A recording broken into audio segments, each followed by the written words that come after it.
What is up, podheads? Back with another episode of the Podioslave podcast. My name is Tony, joined as always by Anthony and Nate. And do as I say, boys, not as I do. Because this shit's so deep you can't run away.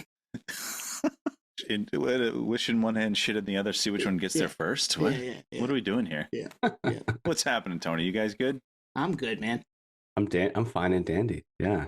How about you? You sounded. Let's You go, sound guys. NPR Nate. I don't like this. I don't like this. Let's go. You don't know where this is going? Oh, shit. It is late. No, actually, this is not late night for us. This is good. So we should be dialed up on the energy, right? So we're gonna do a little Green Day Insomniac action tonight, right? Yes, little Green Day Insomniac action. Before that, though, we do want to thank everybody who maybe stuck around for the last couple of weeks' episodes, right? We had Maddie last week. We did a Pod of the Future again a few weeks ago. Hit Grant a few weeks before that. Like, a lot of fun back there. If you're coming from one of those, we appreciate you. A good run. I like when we knock off, a few bangers in a row. You get some people hanging around, checking out the back catalog, all that good stuff. So there's plenty more out there. This is what? Episode 256, probably? Something like that, yeah. Yeah. Well, who's counting? I mean, clearly I am not. It's almost like return to form, huh? Some old school episodes, some original content, some old buddies like Maddie that you guys had back on. So it's cool, man. Back to our roots. We never sold out. Yeah. The funny thing is we're really time traveling. We haven't released Pod of the Future yet in this iteration. We haven't. Right. I haven't even touched the Maddie edit. It's like treated and ready to go, but that's a fun one. So I'm excited for everybody to get to hear it. I haven't heard it yet. So speaking of time traveling, back when we did the Perfect Songs 4 episode, our buddy Kevin had, what do you have, Beck Where It's At? Mm-hmm. Yep. So ever since that episode, every time I see or hear bottles and cans in the wild, you can't not. It's all I think about. And I mean, maybe subconsciously I did before that, but Tony, you posted a story earlier today. Now I'm in the future. Earlier today at a brewery, and it was like bottles and cans to go, blah, blah, blah. And I can't escape it. Bottles and cans, or just clap your hands, or just clap your hands. I kind of did like a back, like assessment in my head. I'm like, what is his legacy? And is he overrated? Is he underrated? And who is he like to the next generation? Like, is he like, how like Paul Simon is well respected? Is he like the next gen's Paul Simon? I was trying to relate in my head and I couldn't, because he's so unique and quirky in his own entity. You know what I'm saying? You did a Beck assessment? All right. I like that. Yeah. I don't know, man. He is wholly himself, right? There aren't too many people like him musically. He's been all over the map. He's been able to put out just some weird and quirky stuff and some catchy as hell weird stuff. Shit, man. Yeah, take a little walk through his catalog, at some point over the next couple of weeks. Hit us up. Let us know what you like, what you don't. But there's just so much stuff in there that's different from itself. And not too many can do that. And I don't know what he'll be to the next generation, because he's a little older than we are, right? He's probably a Gen Xer, where we're kind of millennial, on the verge of millennial. He certainly was huge during our kind of growing up and then beyond. And I think he's underrated, I think, is where I land with him. Yeah, I agree with the underrated thing for sure. I mean, he's like you said, he's been around forever, and he's kind of been all over the map. In terms of comparison, I kind of go to David Bowie sometimes, just because it's such a span of different styles. In terms of hip hop, maybe like comparative to like Outkast, where it's just there's so many different songs within the album itself, let alone the catalog. But in terms of like a future generation, what are they going to say? I don't know, because that's like, this is what they would compare it to. If someone else replicates or is influenced by Beck, they would reference Beck. If someone were to like riff off that, We should do a versus, those like hip hop versus battles. We should do that in the first round. Beck versus Moby. Ooh, Beck wins for me all day. There's some cool Moby stuff out there, but Beck wins for me all day. Cool. Yeah, no, that's a guy that we probably should spend more time on. And since he's been mentioned, I have to say, it's still one of the only people I've ever seen live open for himself. So every time he gets brought up, I bring that up. I have to. I'm contractually obligated to talk about the time he opened for himself at the State Theater. All right, bingo card. Check it off. Actually, that's the free spot. You get the Yeah, that one and corny opener by Tone, check. That's the free spot too. So yeah, but we're gonna talk Green Day tonight again, and we've done that over the course of the podcast a lot, right? Looking back, we've done American Idiot, did that back in the fall with Kevin. We did a Green Day kind of where their legacy episode, the three of us. I don't know if we've done another album deep dive, but they've come up a lot, right? They were, one of the first bands we all got into as music fans when we were 9, 10, 11 years old. So we figured 30 years of Insomniac, it was time to dive into that record and relive it in all its glory in 30 whatever minutes. Quick, fast, awesome, punch to the gut. Let's just roll it out and see where we go. First off the rip, it defies the greater than 12 song album like handicap. It defies it. It's 14 songs, 32 minutes. No filler. I don't think there's a skip, even in deep cuts. So it's rare. Like right out of the gate. I won't bury the lead. It is my favorite Green Day album. But not by far. It's close. It's 1A, 1B, but it's there. It's there all the way. What's 1B? Dookie? Yeah. Which is a vastly different record, I think. Trey and Dose or whatever it is. I don't know. Yeah. 21st Century Breakdown, yeah, me too. Yeah. Was it Father of All Motherfuckers? What's that one? That was a short one too, 25 minutes, I think, a couple years back. And then they put Saviors out last year, and Saviors isn't bad. I listened to that a few times, but this one is, you're right, there's no fat. Like, it is lean and mean, and it defies the 12 tracks or more, but it's because it's 32 minutes. Like, there's songs that you're like, oh man, it's over already. Holy shit. I wanted more of that song, but I kind of get why it's over already. And it's like that throughout. And half the song was just a bass intro. What's going on here? Yeah, yeah, right. Exactly. We need more of that. Yeah, dude, the 32-minute track time is pretty wild. And it's like one of those, like, I don't know, Netflix shows that's so captivating the whole time that your heart's like racing. I feel like Insomniac is that, like, fuck, I can't stop. I'm just going to play the whole thing. Oh shit, it's over, like you said. And I can't help it. Every time I listen to it, I do this weird thing. I'm just going to be candid here and say, like, I do the Billy Joe, like, tweaker head thing. Because I remember seeing him in this era, and I just kind of, like, sing along and, like, do the whole, like, thing. And I just remember thinking that the last few days when I'm listening to it, like, man, I fucking look like a weirdo right now. But I'm replicating what I saw on MTV and Woodstock 94 and all those things where he was just out of his mind. And he was, and they were. And I think that's another part about this record that makes it special. But we'll get into that. So, context, we're all fans at this point, right? Dookie's popping off. Yep. I mean, Dookie went diamond. I don't know how far it was into the diamond performance when this came out, but it was well on its way, right? I got this album the week it came out. I think I had a time travel. I think it was from Leechmere. It was in like the Sunday paper, and I think it was either my neighbor's parents. One of my neighbors was my age. It was either his parents that bought it for us or my parents. I can't remember. And it was $6.99. Remember that? The week they came out, it was all cheap and shit. Yeah. And at that point, we had only heard Geek Stink Breath. But I was in. I was in at 9, 10, whatever it was. Dude, I bought it at Leechmere too, and it was they had an end cap.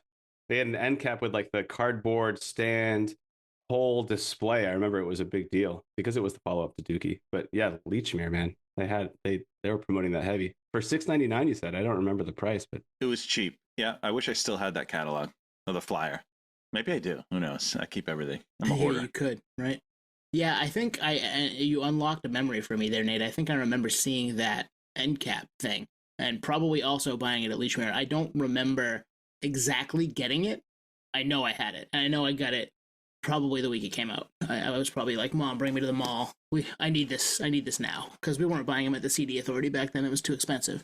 But Jesus Christ. That's an if you know all day. But that was a record that needed to be in my collection as soon as it dropped, just because we were all fans at that point. That band was huge. We spun the hell out of Dookie, and we were all excited for the follow-up, which is crazy. This is a follow-up.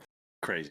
And so the first time I heard anything was Geek Stink Breath, and even I'm being real here. I think even my 10-year-old self was like, this rips. Like, it's not like a single, it's like, I mean, Billy Joe's doing it he's doing here's my first impression that he's doing that, and like that's not major label stuff, that's not single stuff. The song's about meth, isn't it? So- Yeah, it's wild. oh man, yeah, I got memories from that. But like, I don't think I knew what it was about at that point in time. But I knew that it was cool and edgy, and I mean, that's all everyone heard at that point when they bought the album. If you bought it week one, you were only hearing one song, which is very different than nowadays, right? I mean, that's crazy. Yeah, nowadays you've got, by the time something hits, 5 songs are out. Sometimes, I mean, we've talked to people when the 6th song has come out of 10 songs. It's like the whole record's fucking out essentially. Yeah, and the thing is, they're not going to put out shit songs. They're going to put out the best. Right. It's all out there. Dude, that's so funny when you talked about like the context of the song, the lyrical content of the songs, because A, we're super young, but B, like there was mystique around the bands back then. There was no Instagram, Facebook behind the music, I guess, but it was, tailored in a certain way. So we were just young kids. I don't know what the hell they're talking about, but it sounds fucking badass. In your disc, man, 30 minutes later, and you play it again, but you have no idea what he's talking about. When he's spazzing it on stage, like we were talking about earlier, I just thought he was hyper, Oh, totally. Yeah. Yeah, those videos from that time are wild, and I'm happy that it didn't get worse from there, because it so very often does, right? Great point. Yeah, you have the big album, then you have the follow-up that maybe doesn't do well. Not that this didn't do well, I think this did pretty well. But you have the follow-up that is like, how do we deal with all this success? And I think they dealt with it by kind of going a little crazy, and they got through that, right? Because we got Nimrod right after, and then we get Warning where they kind of calm down a little bit. But this could have ended poorly with how big they got and that kind of meteoric rise to the quick downfall that happens so often with popular music and popular bands, especially around this time. Yeah, you sniff a little fame, and they were always edgy, right? So that combination can lead places. Question for you guys. If I'm Reprise Records and I just come off a Diamond selling album and Green Day hands over Geek Stink Breath, what's your thought process? They had to have had some say, right? Right. Of course. I mean, they're the ones that have final check, right? But is it, hey, you can lead with this, but we're going to follow up with, Brain Stew's coming, right? You know what I mean? We can park that for now, but it's just funny. Like, imagine them handing this in and, like a song about meth. What are we doing here? That's a great point. I always wonder that. That's a great, great question, because it's the same label as Deftones, right? Reprise. It's Madonna's label, I believe. Or no, that's Maverick. I take it back. That's Maverick. Yeah. Yep. But I do wonder how that goes. If the band had some say, or they were just following not orders per se, but like, no, this is the way it's going to roll out. But if they had so much success with Dookie, they might have been like, hey, as a label, trust the process. These guys are what they're doing. Just we'll go with it. Fuck it. It's interesting though. I did some math here, and Billy, Trey, and Mike were 21, 22 years old when they wrote this. So it's like trust the process. These are kids. These are literal kids. Yeah. It's amazing. It's their 4th record too. Like, insane. And they had, I mean, they made some noise with their early stuff locally, obviously, out in California, and I think Kerplunk kind of put them on the map a little bit. Then you get Dookie, obviously, which made them international, massive band, and to follow it up with a song about meth, and then just a record about going way too fast in your life and a lot of things kind of happening really quickly, I think. And the record, both in themes and in its actual runtime, just come at you quickly. They hit it out of the park, I think. It's wild that it did as well as it did because of how fast, and it's palatable for how fast it is, but that's not always the case with music like this. They stayed pop punk, even though they were way more punk on this record than they were on Dookie, I would say. Dookie has a little more pop polish, so pretty cool. Well, it is crazy because Dookie came out in February 94. This album comes out in October 95. So it's under 2 years from when the albums come out. But when they started recording this was December 94. So there's a good chance they were writing this while they were still releasing singles from the previous album. And I was doing a little digging, and Billy Joe was just like, yeah, we just kept making music. That's what we wanted to do. That was all it was. Keep making music. And we'll get into kind of there was a camp from the early days that thought they sold out with Dookie, and we'll get into that, I'm sure, a little bit. But it's amazing how fast this came out. Yeah, this was just, let's just pump it out. And here's 14 tracks with no skips. That is wild, man. And actually, part of me was thinking, like, I wonder if this was B-sides from Dookie, but when you listen to it, it's a different writing session completely. But they definitely wrote it. It sounds like from what you're saying, they wrote it possibly on tour, supporting the Dookie rollout, Could have been. and just like wrote this. And the songs kind of make sense because they were just chugging along like crazy. But god damn, that's such a small time frame to release 2 records, tour on both of them. And I know that they did burn out, right? They canceled the European leg of this tour because they just kept going and going and going. Eventually, you have to take a breath. Yeah, So. makes sense too. I mean, they were flying high on a bunch of different levels at that point. So for me, I have one qualm about the overall presentation of this record. It's that Mike is so low in the mix. The bass is so fucking good on this record, and it's just pushed behind everything. And it drives me nuts every time I listen to it because you find it in spots. They like quiet down in spots so that you can hear them. Panic song. It's like, oh, you hear them because that's all there is, right? Yeah. In the beginning. Stewart in the Avenue, I think there's a spot too, right? There's a few spots where they shut everything else off and let him cook for a second, but everything's so short, it's a second or 3 seconds or 10 seconds, But if you listen, put your bass player ears on and listen to Mike throughout this record. It won't take you long, it's a half an hour. And you'll be like, ooh, it's really fucking good from front to back. I wish he was a little bit more forward in the mix. He doesn't have to be in front, but just a little more forward so we could, hear it a little more. The irony of that is they're a fucking 3-piece. Like it should be. Yeah. Pump it up. Oh man, I wonder if that's a Bay Area thing. I feel like we're talking about Lars and Hetfield again. Metallica, like who gets front and center? I think, if you listen to Green Day throughout, you'll hear Mike is a driver of a lot of what happens musically, just sound-wise in songs. I think they kind of follow him a little bit. Between that and obviously they're like kings of the power chords and the groove there. But as far as like what chances are taken musically, it's typically Mike with the bass. So that was so had you known that like growing up, or was that like a adult 40-year-old mom and dad are over the hill type of thing? Yeah. It's funny. I was listening to this in the car and belting it out on my way to work yesterday. And just like, I know every word of the song. I know every word of this song. And then I know where the bass line fun parts are. And I know where the guitar fun parts are. And I'm just kind of going ham in the car. Kind of like the dude that you saw a few weeks ago, Twan, the Slipknot guy. And yeah. I'm like coming to the realization while it's happening. Like, oh, wow. I wish that the bass is a little more featured. And B, it's crazy what they were able to pull off with it. But that piece of it was the one I was like, I just wish he was a little louder. And I've always been a fan of Mike's work in the band, and I think he's supremely underrated as a bassist, just across music, not just in this scene. Agree. And I don't think this is a wild statement. I think Green Day are underrated. I think there's a camp now, and maybe I think we probably talked about this in that Legacy episode. Yeah, I think you're right. There's a camp that dismisses them just because, hey, they haven't been a fan for the last 20 years. But all right, then don't listen to that. Forget that. Look at the 90s records, untouchable, right? Totally. So you had that observation. Another observation I had is this album is before they pull in all the studio tricks, right? American Idiot studio tricks. Like this is still stripped down Green Day. And I was thinking to myself, has a band done more with less? I mean, it's three members, right? I mean, obviously we've talked about Blink, 3 members, but to me, with the melodies, to me, like the songwriting, it's like a pop punk Beatles and it's a pop punk Beach Boys. I think that the melodies are that good.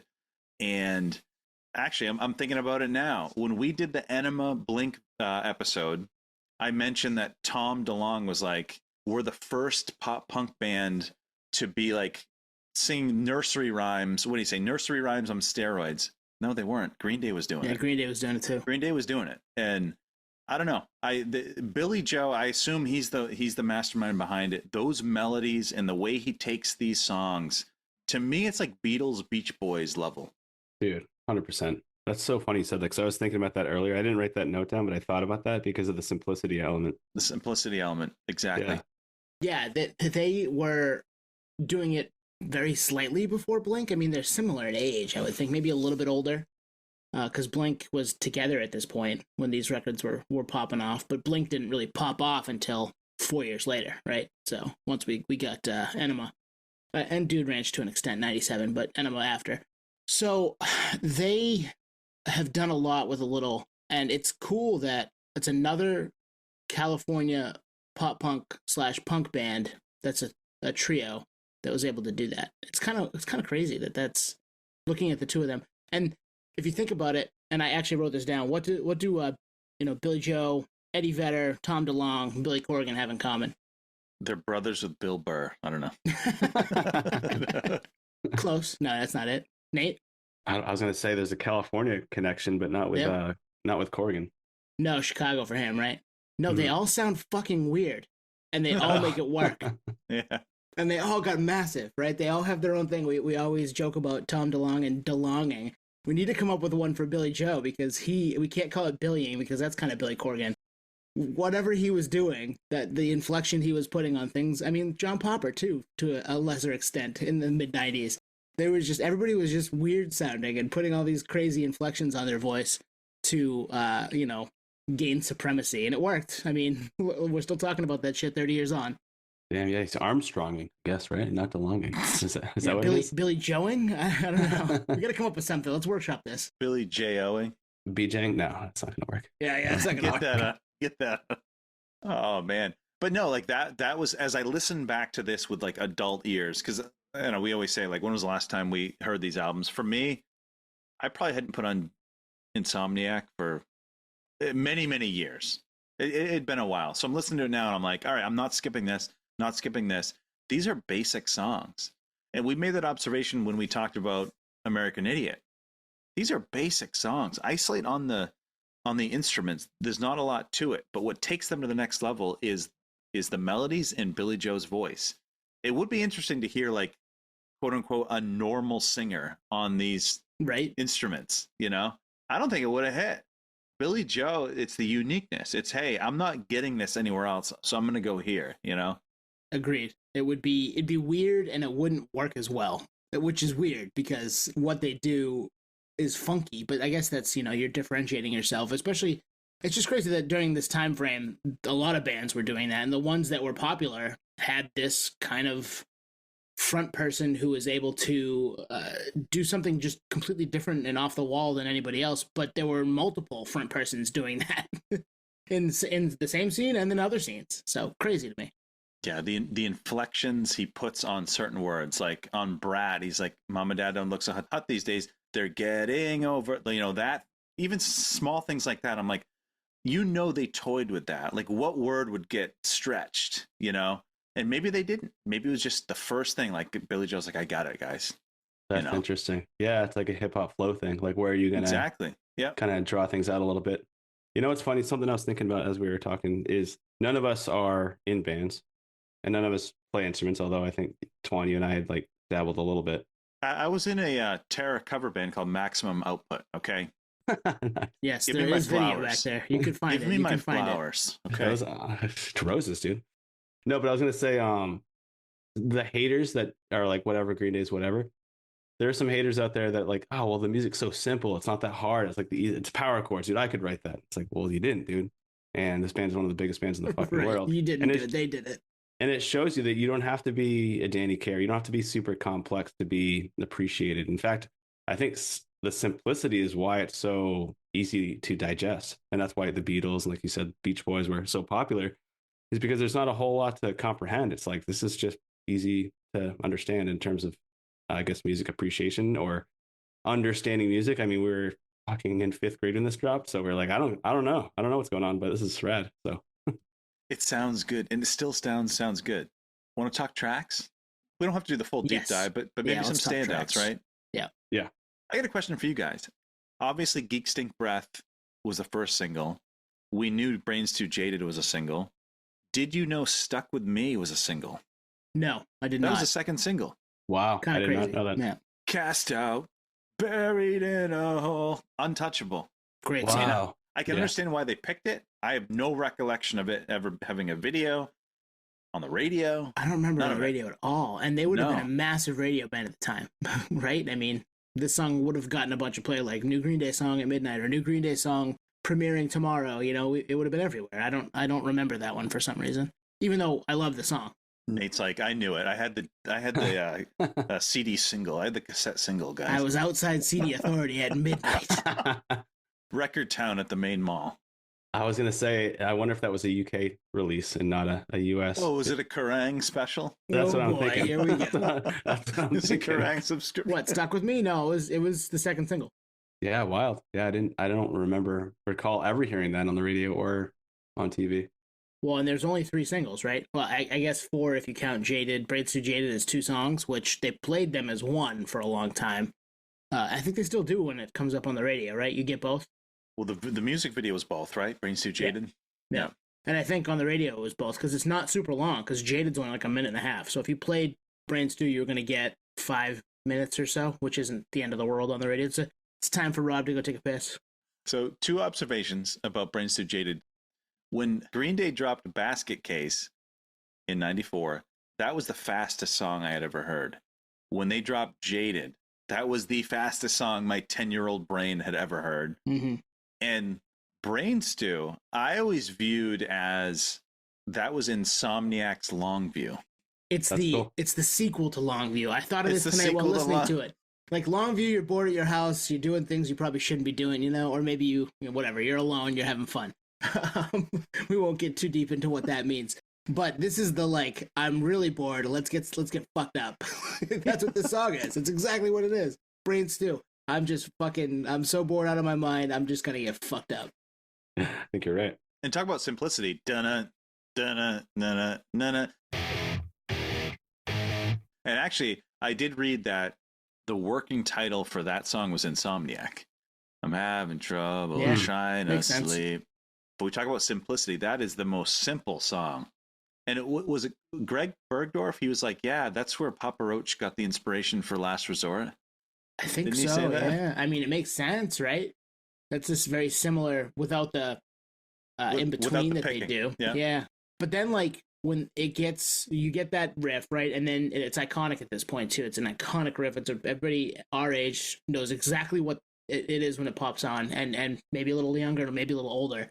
But then you get the really clangy, not as good sounding up and down in between. I fucking love that part. The squeaky guitar riff in between. The squeaky. It's so fucking good. It makes that song so much. It just adds a layer to the song, and then you get more. They keep peeling back the craziness of the I'm gonna get fucked up and do nothing. I can't sleep. I'm just gonna get fucked up ness of that song. I love it. It's a great call. You'd almost hear them transitioning on the fretboard, right? Yeah. So good. I remember I used to hear that on 311's Down back in the day. Oh yeah, dude, great call. Yeah. Yeah, I'm surprised they kept that in there actually when I listened to that. I love it. It's so good. Dude, it's just talking about that. I think that's another appeal to this record is those little details are not only is it fast, but it's almost like a live record because it just fucking plays through at an extremely fast tempo. That part, they could have cleaned that up if they wanted to, but they kept it in, which is neat. It fit the song, so it had to stay.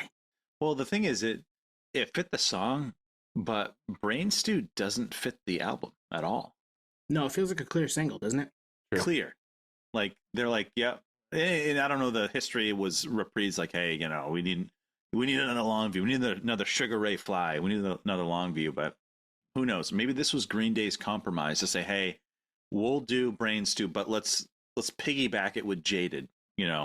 Let our Gilman Street days know that we're still punk. Yeah. Well, and didn't it end up on the Godzilla soundtrack? Because I had the Godzilla soundtrack. I bought it at Best Buy. Wow. The Bull Moose, which is a record store we talk about a ton on here, we grew up going to. That used to be a Blockbuster right near my house, and they sold CDs. They were not cheap, but they sold CDs, and they had the Godzilla soundtrack, which had P. Diddy and Jimmy Page, had a Foo Fighters song, had a Jamiroquai song, and had this song with Godzilla noises in the background. It was the Godzilla. I'm looking at it. Godzilla remix. Holy shit! I didn't know that existed. You didn't? Oh wow. Okay. No. Yeah. So I had that too, and it was fun to hear the same song but different. Man, I'm looking at it. That soundtrack kind of rips. I wish I still had it. It's got Ben Folds. It's got Foo Fighters. It's got Rage, right? Rage, obviously. David Yep. Bowie. Yeah, No Shelter. Oh, yeah. I'm shocked they did that, actually. They shit on doing it while doing it, which was amazing. In very Rage fashion.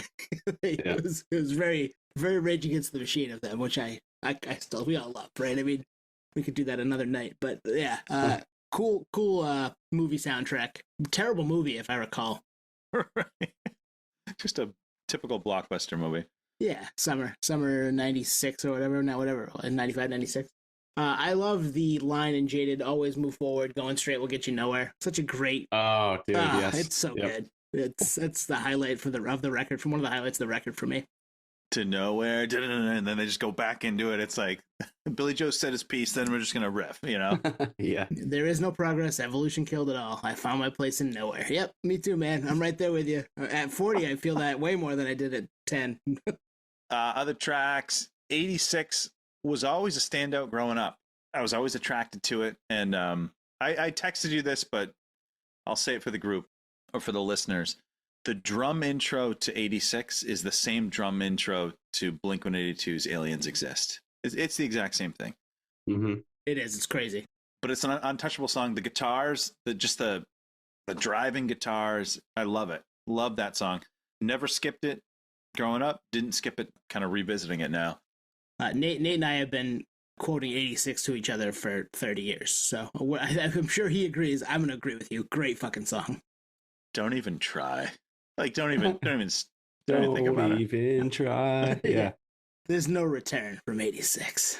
Dude, I love it. I love everything. I love that that's the metaphor, or that's the verbiage, because 86 is like a term in like the restaurant industry, you know, or we're 86, you know, filet mignon or whatever. So I just like that. There's no return for what's gone. This is timeless.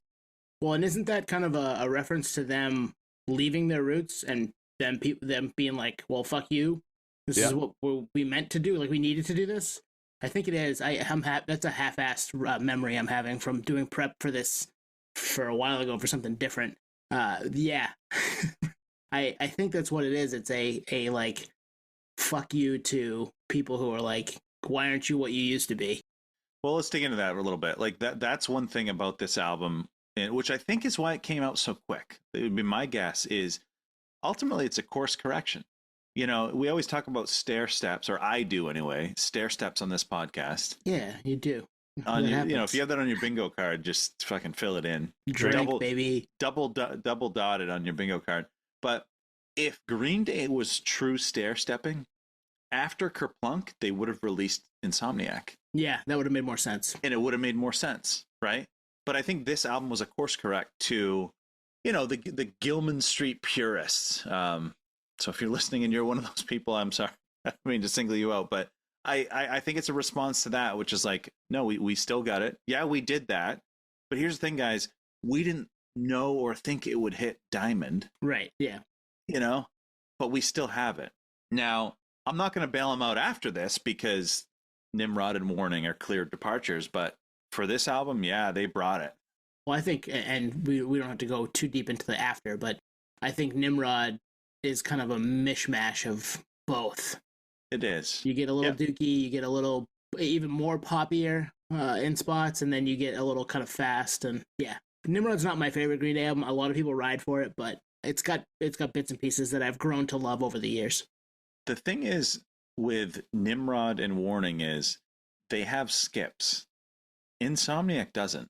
And you could make the case Dookie doesn't have any either, you know. Dookie doesn't have any either. Yep. And that's the differentiator. That's the separation for me, where you can put it on and just let it ride. You don't have to do anything. Dude, so key tracks all over the place, 86 like you said. I can't help but say that I think number one for me always, and it's like it might be the fastest song on the whole fucking record, is the last track, is Walking Contradiction. Right down to the lyrics, the flow, the music video is fucking badass. I just love that song. And we were talking about earlier, like with the way Billy Joe sings, like he does that in that song especially. That kind of like, I'm going to drag certain words out and kind of, I don't know, there's like the weird Elvis type thing going on in that song. The lyrics of this song are some of their smartest. Yeah. And I think Warning, they do more of this song, but a little less, a little like more quieted down and polished on Warning. Polished, exactly. This song is where they were headed. You could see where they were headed. They were very like the lyrics are very funny, tongue in cheek, smart, all that stuff all at once. Like I love it. Hit and run, and then I'll hit you again. Like so good. I fucking love this song. One of my favorite, probably a top 3 Green Day song for me. Yeah, you took the words out of my mouth. This was a segue into what was these were breadcrumbs. This is the breadcrumbs Stair podcast. steps. Yeah. No, but I think this is, we talk about intentionality of bands and all this shit with lyrics and track listings. This was intentionally at the last track, I think, because this was where they were going. So much so, and I think I texted you this, Tone, or mentioned it, that I forgot this was on this album. Oh yeah. Yeah, I forgot Walking Contradiction was on. In my head, I thought it was on Warning. So when you said Warning, Tone, I'm like, yes, okay, you get it. We get it. It feels like it could be, if it were a little cleaner and quieter, it feels like it would fit right in on Warning. Or maybe in spots on Nimrod too. I love the line, I'm a smartass, but I'm playing dumb, because that's been my whole life. Yeah. Keep up with me. Keep up with me. I've always had to play a little dumb, and not, I'm not saying I'm a smartass. That's the point. Not just the smart part, the ass part too. Like I am that person, so I gotta play dumb every now and then instead of just wanting to be the smartass that is inside. So yeah, I vibe with that, Billy. Yeah, there's a bunch of one-liners, dude. Like, my wallet's fat, so is my head. It's like, because at that point they're successful, but it's basically a big middle finger to the industry, right? Because there's so much pressure that this is them saying, well, we're not going to conform, although they kind of did. And I think it's probably also a middle finger to their sellout, name calling that they were getting from their roots too. So a little bit of both. But dude, the music video for this song, though, if anyone listening hasn't seen it, it's like quintessential 90s, just vibrant colors and just action movie, cars flipping over, crazy White shit. picket fences. Yeah, exactly. It's funny, like the optics of this video don't necessarily fit the optics of the album. No. Yeah, they you're fit right. with the Warning optics. Like the cover of Warning is them walking down the street, right? I mean, it's Great song, a great album closer. As far as pop punk bands go, like this is a perfect way to close an album, especially one that's kind of, punch you in the face for 30 minutes at this point, 28 minutes, whatever it is. Any other tracks? I mean, so track 2, Brat. Mom and Dad don't look so hot these days. They're getting over the hill. So it's funny. Like I said, I did some math earlier. They were 21, 22. So like their parents were getting over the hill. We're that age. And I'm like, yeah. Can people tell we're getting that age? Is it noticeable? I had that feeling today listening to it. I was like, shit, that's me. I'm like, oh man. Like I remember growing up, I remember when I was younger, before I grew up, thinking, oh my goodness, Over the Hill, that's so old. Ugh. And now we're here. I'm like, listen, Sonny, I'm that same person I was. I have as much energy as I did back then. So joke's on you. Yeah, I'm still cool. It's because you go to bed early. I know. Times have changed, right? Yeah. That's a good one. That one's got a couple spots where Mike shines too, musically. So I like that one, even though I'm starting to feel it, the other side of it. I think Babs Ulva Who? Is that how you say it? Babs Uvula Who, I think. Billy Joe's rambling lyrics at the beginning of the song have always kind of, I don't know. I've got a knack for fucking everything up. Yeah. Yeah, it brings me back to listening to it. I get myself all wound up. Yeah. Key track. I like that one. Put a star next to that one. That's a good one too. I mean, shit, we could do it to all of them, right? Panic Song, I love Panic Song. The quick, the long drawn out bass intro, and then the really fast like minute of song you get, which is a great crescendo to it. It's the whole record's so fucking good. So tracks untouchable. I the only song I skip, I think, was Panic Song, just because of the long intro, or at least I would fast forward through it. So like, there's no skips. One thing I thought about in kind of dissecting this album is, I feel like it's the last pure Green Day album. Right? In terms of songs, lyrics, not necessarily big production, but optics too. I actually pulled out my CD booklet. There's no pictures of the band at all. You know what I mean? Like on Warning, they're out in front, Shenanigans out in front. You know what I mean? This is still them. And again, I think it's a course correction. But even on Nimrod, I don't know who was on the cover of that, the kid or whatever it was, but I don't know if they were on the booklet. You know what I mean? I think this was the last pure Green Day album. I don't know. I mean, they were 21, 22. They were still kids. Yeah, I'd say you're right. Especially the music itself it's a fucking punk rock record. at 20. I didn't realize they were that young, to be honest. So that says a lot, and just the fact that they were still really young. So there's, in theory, if they didn't blow up, they'd be playing clubs, and this would be the record that they dropped, maybe or maybe not. Yeah. But I didn't realize they weren't even in the cover. I was gonna say maybe the last like pure Green Day record, because I do ride for Nimrod, maybe Nimrod. And I did see them on that tour too, so I felt like when I saw them supporting that record, that they were still kind of in that, Mike's wearing like plaid pants and Billy Joe's still jumping off stage and stuff like that. But then again, that was like 98. So anything in the 90s. Well, I think did you read Dan Ozzi's Sellout book? No. Haven't gotten to their chapter. I read the Green Day chapter, and I'm digging deep into my memory. I could be wrong. Good Riddance was written years before Nimrod came out. Yeah. So you're probably right, Nate. Like Nimrod was probably the last. I don't know. It's not fair to say true Green Day album. I mean, you guys, I think I understand what I'm saying. Because with Warning, it's a different thing. It is. Yep. Totally. It's like that could open for Dropkick Murphys. You know what I mean? I don't know. It's a different vibe to it. You're saying like before they had gotten to the point where they'd been around a while in their old hat and they'd kind of exhausted their reserves of songs. This is the last like pure, like unadulterated, unfiltered Green Day. I hear what you're saying. But they're not trying to live up to expectations, right? Like clearly clearly Insomniac, they did their own thing. I think Nimrod, that could pass the straight face test. With Warning, it is them growing up. I mean, they're probably 30 at that point, getting close to it. And I'm not faulting. I mean, they've crushed it. They've nailed it. Yeah, Billy Joe was born in 72, so it's crazy to think how much they put out before they really hit 25 and how big those songs and albums were before they hit 25. Fucking nuts. Well, it's funny, on the Heart to Gold episode with Grant that we had a few weeks back. I know, I put him on the spot by asking what he meant by old Green Day, because he's younger than we are, so I had to find out. Well, it's exactly where I'm going. Is if you didn't listen to that episode, we had Grant from the band Heart to Gold on. He said he was a Green Day fan, and Tony, you said, "Are you?" Well, I think he said he's an old Green Day fan, right? Mm-hmm, an older Green Day fan. So you said, "Hey, are you talking American Idiot era or Dookie era?" And in my head, I'm like, does anyone think American Idiot is old Green Day? But if you look at the duration and timeline, that was 22 years ago. Mm-hmm. 22 years ago, before American Idiot would have put you in the 80s. You know what I mean? So It is early Green. They're both early Green. I cringed when I said it, but I knew I wasn't off with it. I was like, this hurts. Yeah. But if he says that's old Green Day, I'm gonna feel really fucking old.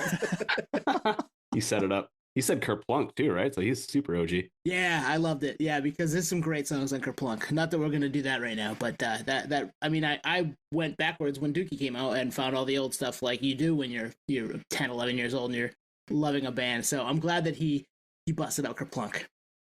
All right, we've given Mike his flowers. We've given Billy Joe his flowers. I was thinking of this today while listening to it, and especially around this time frame with Green Day. But you often hear like, this band has a great guitar tone. You know what I mean? Or this band has their sound comes from the front person or whatever. I think this is one of the first bands that I've thought to myself, they have a great drum tone. Like, it is Trey. Yeah. It's Trey. He's awesome at what he does. He pulls back where he needs to. He goes hard where he needs to. And the sound is his. I love that about this band. It's a great call, man. And I remember, I don't know, I feel like I'm always referencing Behind the Music on here, but there's a cool like part of that episode for Behind the Music, VH1, where Trey auditioned for the band. He had to like barely play drums. So he kind of just wung it. And it just shows how natural it is. So what you're saying is basically he's a conduit to that band, which is fucking rad because he's a great drummer. And now it's one of the biggest bands in the world. To wing it and just learn as you go, I guess that shows that you can fake it till you make it. Well, I think him and Mike Dirnt, you take him for granted. You know what I mean? You just, I don't know. It's not until we do these exercises where I'm like, these are untouchable records. There's no band in 2025 that's in this world that could put out an album like Insomniac. Mm. I mean, we're dating ourselves again by saying that, but I agree. and you take like the pieces for granted. Like it's a 3-piece. So again, I don't know. I would assume maybe on American Idiot they had a team and they're pulling in strings and all this. But this, who's the produced it, Rob Cavallo, and I think he'd been with them for a bit. So like, they, you know, they have a little camp, right? I'm not going to say it's all them, but I feel like it's all them. Like, yeah. At this point, you know. Yeah, I think that's the good part of them starting so young is they were honing that craft for such a long time. By the time they got signed, they were like in their own kind of, I guess, peak in their own realm.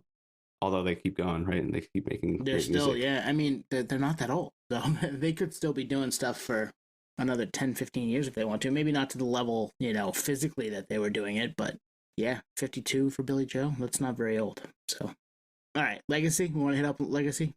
Yeah, Legacy of Insomniac. If you do all the tiers and rankings of the Green Day catalog online, it's up there, right? Some people say it's their favorite and best, and if you don't, it's probably Dookie. Mm-hmm. And I would agree. You know what I mean? Like whatever you pick, I would agree. To be honest with you, like as far as the best, as far as my favorite, personal connection to the optics, the storyline, the course correction, I think it's Insomniac is my favorite. But best, it's Dookie or Insomniac. Yeah, the answer is just yes, right? Yeah, it's yes. It's like 90s Green Day. Yeah, I mean, I think they personally lost me after. Actually, I got into Warning more than Nimrod, actually. Mm-hmm. Me too. Yeah. And then everyone got into American Idiot. And then everyone, well, not everyone, but some people came off the boat after that. But yeah, I think this is untouchable. And as we've been kind of teasing this episode on our socials, I think the Insomniac love has come out from a lot of people. Yeah, it's one of those things like, you know, we're biased or a lot of the stuff is subjective, but we just happen to be getting into music when like a lot of these legacy bands were just crushing it, you know? There's just perfect timing and the relatability element too. But I can't knock the nostalgic factor, but it's like, fuck man, we just lucked out. Had we been growing up in this era with music, I don't know if I'd be able to identify with it as much. And like you said, the calibers, you know, we sound old saying this, it's just different, mainly because most things have already been done. So you kind of just replicate what's been done or riff or you're influenced by certain things. In fact, this record was heavily influenced by the replacements, which you can kind of hear. So everyone's kind of borrowing things from different things at some point. But yeah, dude, I agree. I agree. For me, it is also my favorite Green Day record, hands down, without a doubt. Man, so I've gone back and forth with, because I knew we'd probably talk about it at some point tonight, back and forth with if it's my favorite or if it's my favorite musically. Because I think I have to give the nod to Dookie just because of what it meant to me as a music fan. But if I were to grab a record of the two, I think I grab Insomniac. Just because, like, if I've got, okay, you've got a half an hour to listen to one of them. You got to pick right now. What's it going to be? I think, 7 times out of 10, I'm picking Insomniac. So it's really hard. And I'm splitting hairs because I love Dookie a lot too. But it's probably that way when it comes to just musically. I think I get more out of listening to Insomniac right now than if I threw Dookie on again and vibed out to that. Although I do still love that. Like, there's no wrong answers here. But I think it's that. Yeah, I think I'm with you. I think my favorite is Dookie, and I would reach for Insomniac. I think part of that is this album wasn't forced down your throat like Dookie was, with the exception of Brain Stew. Like Geek Stink Breath, I'm telling you, there's a lot of people out there that don't even know that song or wouldn't even know that's a single, right? So I think there's that part. I guess last closing thing for me, I've always loved the album artwork, and it's funny, like, lately with like the represses, you get the broader view of the landscape of the artwork. And it reminds me of like how Photoshop, if you do the AI, you tell AI to expand like a picture and it does it. It's kind of that view. But actually, I think the booklet was one of those where it expanded out into like, 9 squares type of thing. And I think it expanded out to that view back then. I'd have to look at my copy of it, but yeah, we're nerds. CD era. Yeah. Mid 90s. You had to unfurl the booklet on the Oh yeah, I remember doing that on numerous occasions with different records. But yeah, closing thoughts for me. It doesn't get enough love, even though it probably does get enough love. I'm glad that we did this one. It was looking at the list of records that are turning an age in 2025. This is obviously, it's early in the year for us. We had to do this one because we all love it and we all love the band, and it was very formative for us. So yeah, I echo both of what you said, Antoine in particular, with regards to the artwork, because we weren't like big comic heads, you know. Our comics were records or CDs, so we would just fucking dive into like the artwork because that's all we had, you know. Baseball cards and CD booklets. So the fact that like this one expands and the artwork's super weird and interesting, it's like you'd kind of deep dive, like, what does this mean? What's going on here? Because there's a lot of like secret messaging in this artwork, which is super neat. So I just remember doing the same thing, and you expand it out, it becomes almost like a poster, which is a whole different thing.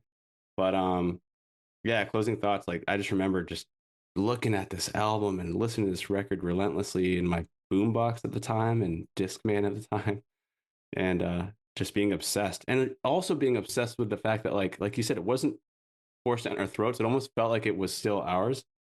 And Agree. Yeah, all day. the fact that Billy Joe was such a fucking I think we all looked up to him. Like my brother dyed his hair like blonde, and like it was like, oh, dude, like he's the shit. Eminem looked up to him too because he dyed his hair blonde too. Yeah, yeah. You know what just hit me? Insomniac is Mario 2. It's the quirky sequel that is like back to Mario's roots. Yeah. You know what I mean? Wow. Yeah. But Mario let me 2 think sucks, here. though. But no, it doesn't. No, that's the thing. It's a cult classic. Like if you know, you know.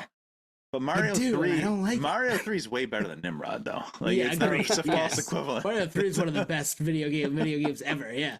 Yeah. Fuck, dude, So- we were nerds, but this is so nerdy. Fuck. Whatever band you listen to where their third album is the greatest, Incendiary. Yeah. Incendiary is the Mario 3. Okay. Their Boom. third album. There you go. Well, Green Day, you could say it with Dookie. So it's their third album. So I don't know. We could do this all Oh, night. there you go. That's right. There you We go. could Mic do this all drop. night. Kerplunk is more like Mario 2. I would agree. All right. Let's call it there. We've got to get up and go to work tomorrow, right, boys? I don't actually, but maybe you guys do. Yeah. Yeah, we do. Thanks for checking us out. Tell a friend. There's some stuff coming at the end that would be easy for you to contact us. But if you like what you hear and you've never done a review or never told a friend about us, like, go do that. That'd be awesome for us. Let people know. Send them to our website. Send them to our socials. Have them follow us. We appreciate that stuff. Rate, review, subscribe. Cheers, nerds and drones. Cheers, nerds. Peace, podheads. Thank you for listening to Podioslave. We are at Podioslave on Twitter, Instagram, TikTok, all of the places that you can find us on social media. Facebook, Podioslave Podcast. YouTube, Podioslave Podcast there. Email us at podioslavepodcast@gmail.com. And hey, if you want to become a supporter, click on the link at the bottom of the episode and give us $1, give us $5. It keeps the lights on, keeps us going. We really appreciate that stuff. Thank you. You love a who? Close. Babs Uvula, who I believe.